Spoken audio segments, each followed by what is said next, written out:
Welcome back to part 4 of our 4-part series with my friend Lloyd George. We've covered so much over the last 4 episodes together, and we've talked so much about growing podcasts and content creation and securing brand deals and brand partnerships. And we wanted to emphasize this last episode today on video content creation and the power and importance and impact of video and including that and integrating that into your overall strategy.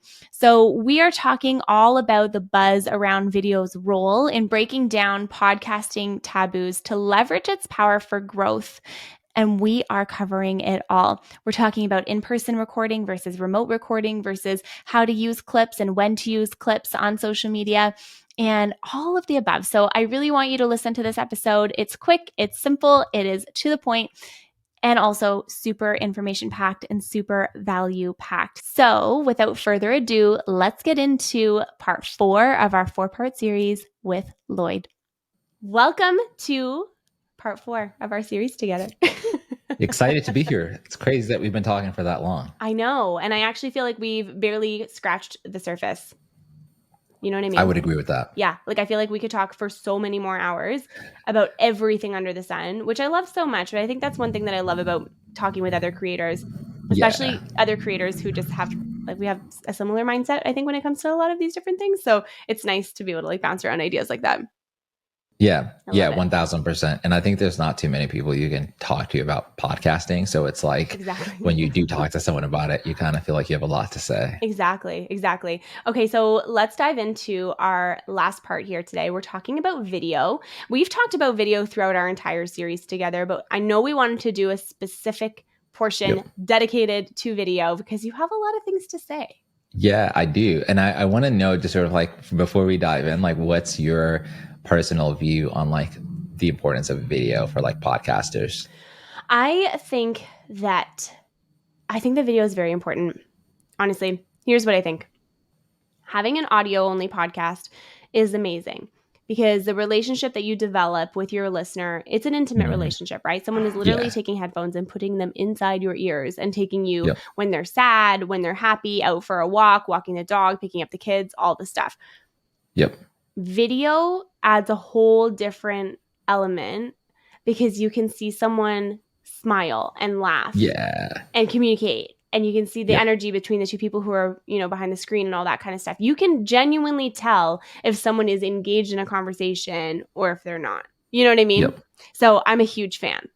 Yeah, 1000%. Are you? And I think I am, like, I share your perspective. And I think that like video, I think everything you said to a T, because I think the podcasts that don't have video, it is like a very like intimate relationship too. I think video adds a unique dynamic. And I love that, like, if someone has a great audio quality, you kind of notice it. And I feel like the same is true for video, that it's like if someone has taken the time to be at a studio or at a nice location or has a great camera, or maybe they're like in, like, there's a podcast on TikTok where they record like in nature. They're just like at a park and you can hear like you maybe could still hear just sort of like that they're in a park because you hear birds and stuff on the audio, but just seeing them there, it looks peaceful. Completely agree with you. It adds a whole like different element. And I think that we live in like a day and age today where you can't not have it. Yep. I also think that like video kind of takes away some of like the tabooness of like podcasting, because I think we consume other forms of media via video. So like we're on TikTok all the time. We're on YouTube all the time. So when you think about a podcast as something that's on video, it doesn't seem that weird. But like my mom, for instance, consumes lots of podcasts on YouTube, but she's never in her entire life listened to like an audio only podcast. Really? So it's just like, that's just, and I know lots of people like that, where it's like, you ask them like, where have you listened to a podcast? And they're like, oh, I saw it on YouTube. Exactly. And it's like, so I think it does take away some of like the tabooness of YouTube. I wonder though that like, sometimes I feel like video is so broad and there's a lot of nuances that people don't consider. So when people just say video, I'm like, I mean, do you mean 9x16 reels? Do you mean YouTube style? Do you mean on LinkedIn? Do you mean on Twitter? Do you like this could be anything, right? Like it's so big and so broad. And I think when I think of video, I think of like podcast promotion. And so I'm just curious, to sort of like, do you feel like you having video has helped your podcast grow? Yes, I think that it definitely has. So, okay, when I started this podcast, I had no I had no YouTube channel for this show. Like I had another one for the other podcast, but someone had told me like, no, start a brand new one, whatever. And so I did. So I leveraged all kinds of past like reels, TikToks, whatever that I created. And I strategically placed them on my YouTube channel and released, I think I did like 3 a day every day for like, I don't know, 3 weeks maybe. Yeah. And that channel grew from 0 to, I don't know, maybe 40 or 50 subscribers before I even launched Wow. anything, which I thought was Yeah. pretty good. Like a brand new channel that has no reason for anyone to listen Yeah. to it. But That's really good. I thought so. I honestly thought so. The channel hasn't grown too much since, to be honest with you. And I'm trying to figure out why. I think a lot of it comes down to the fact that I just simply really just don't promote my YouTube Yep. channel at all, which I'm terrible at promoting myself to begin with. But, you know, all of these videos, they go on YouTube, but then also I take all of my content, my promo content, and I put it out there. You know what I mean? Yep. And I'm using clips and like leveraging clips and like collaborating with different creators. So, I think it's definitely added a wicked element to my brand.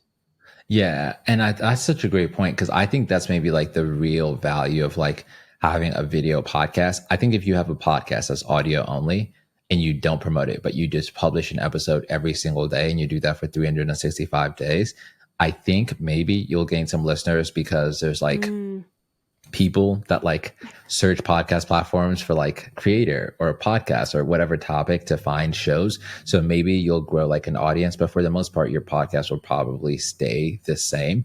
But I think if you publish like a TikTok video about your podcast every single day and you do that for 365 days, you will like actually grow an audience. Like even if it's like just one person per like every 2 to 3 days finding you and following you, Yeah. by the end of that year, you may have like 60 or 70 listeners just but like you Just doing from nothing that. except publishing just from that.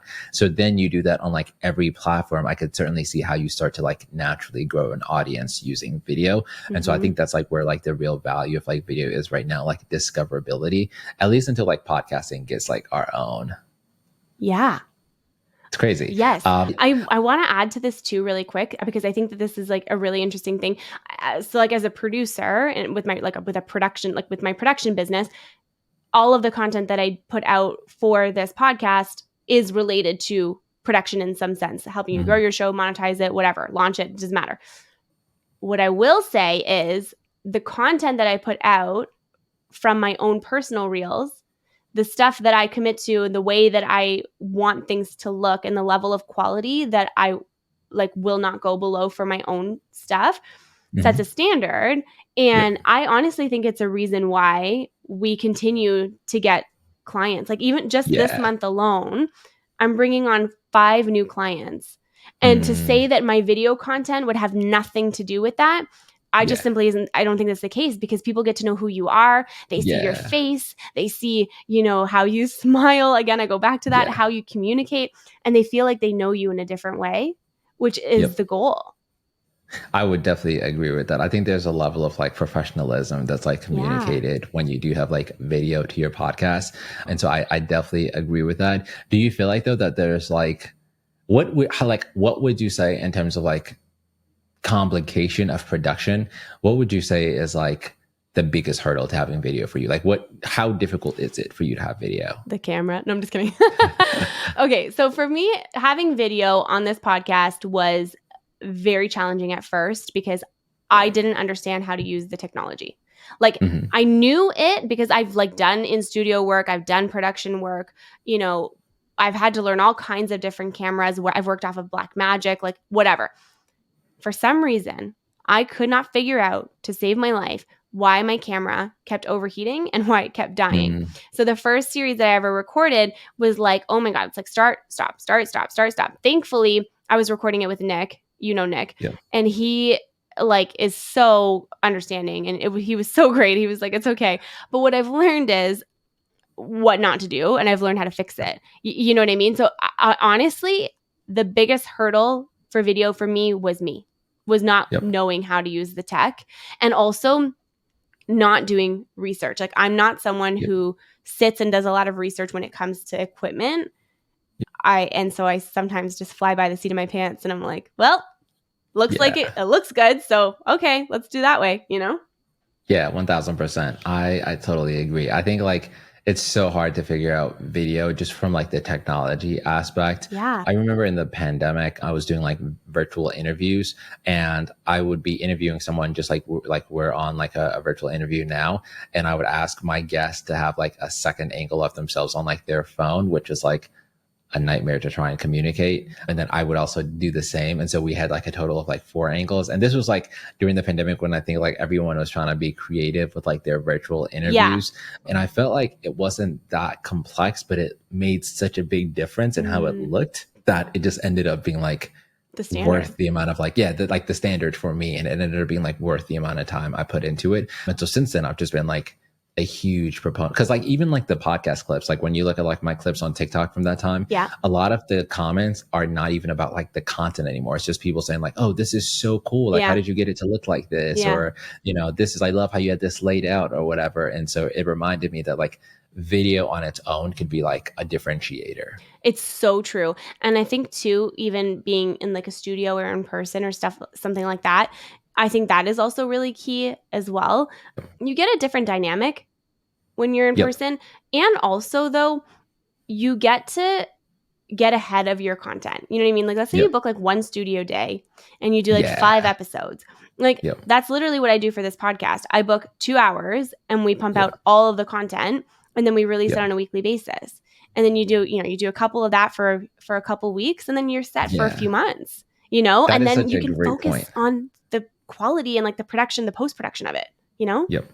That's a really, really great point. And I think for like, there's some people that can't afford literally to like book a studio and do video and all of those things, which I understand. But there are a lot of people that can afford it that do just need to say like, I'm going to like give up the $250 and book a half a day or whatever to record all of these high quality in-person interviews. Or you just listen to part 3 of our conversation, figure out how you can make an extra $300 and then, Exactly. Brand deals all the way. Brand deal it to make your podcast better. All the way. Yeah. Exactly.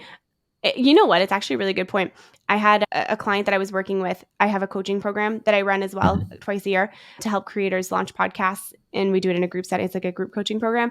And what I really liked about this was the person that I was working with, brand new podcaster. She had reached out to the podcast that she was doing was the LGBTQ community. And she had reached out to an organization for sponsorship. And instead of sponsoring her show, they said, we can't sponsor the podcast, but we will donate you studio time.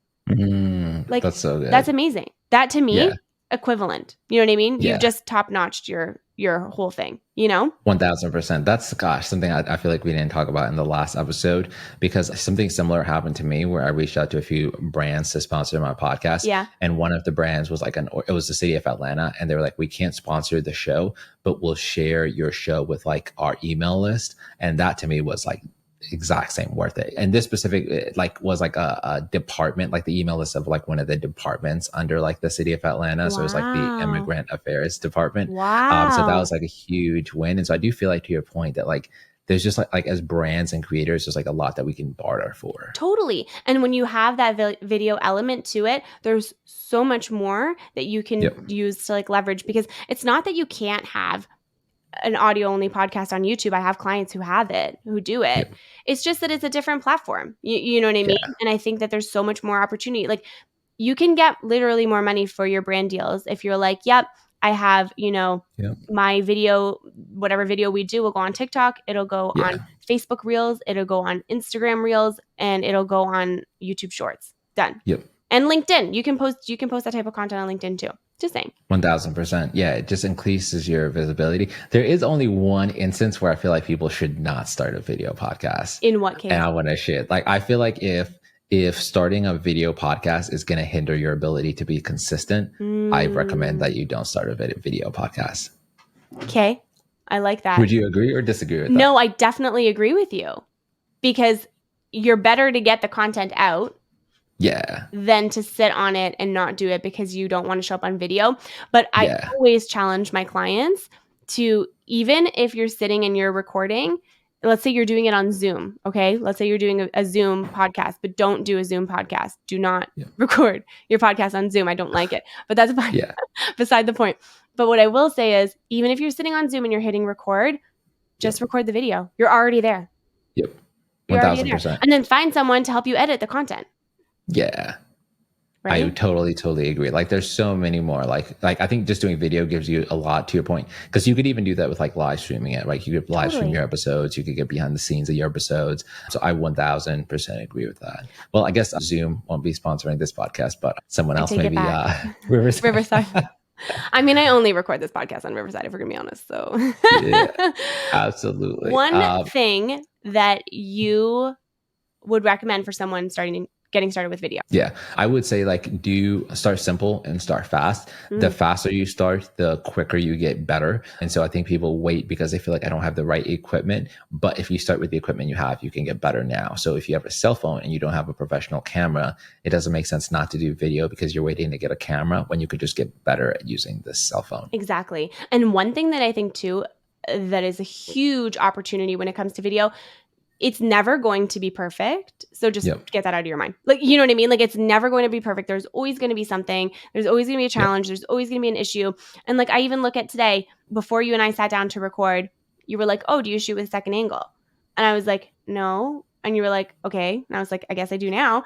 And so I literally just took 2 candles, stacked them right on top of each other, put like a little book thing, put my camera up, and like, will I do it like that every single time? No, but it was good enough for today, and it worked. Yeah. And that's sometimes 1000%. You just got to do that, you know?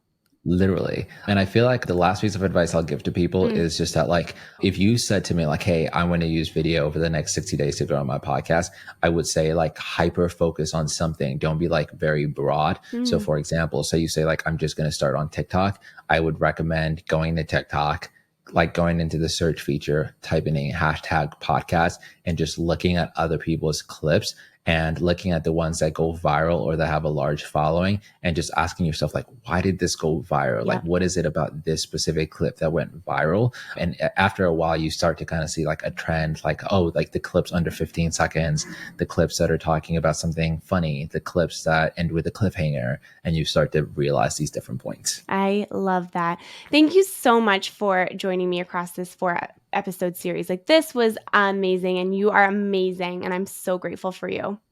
Thank you so much for having me. This was a blast. I'm so glad we finally got to do this. Me too. Thank you so much for tuning in to today's episode on As It Relates to Podcasting. I know this conversation was super valuable for you, and I want to hear from you. So if you loved all we shared, please be sure to leave a 5-star rating and a review of the podcast where you're listening. You can do that on either on Apple Podcast, or you can leave a rating on Spotify. I would be so grateful.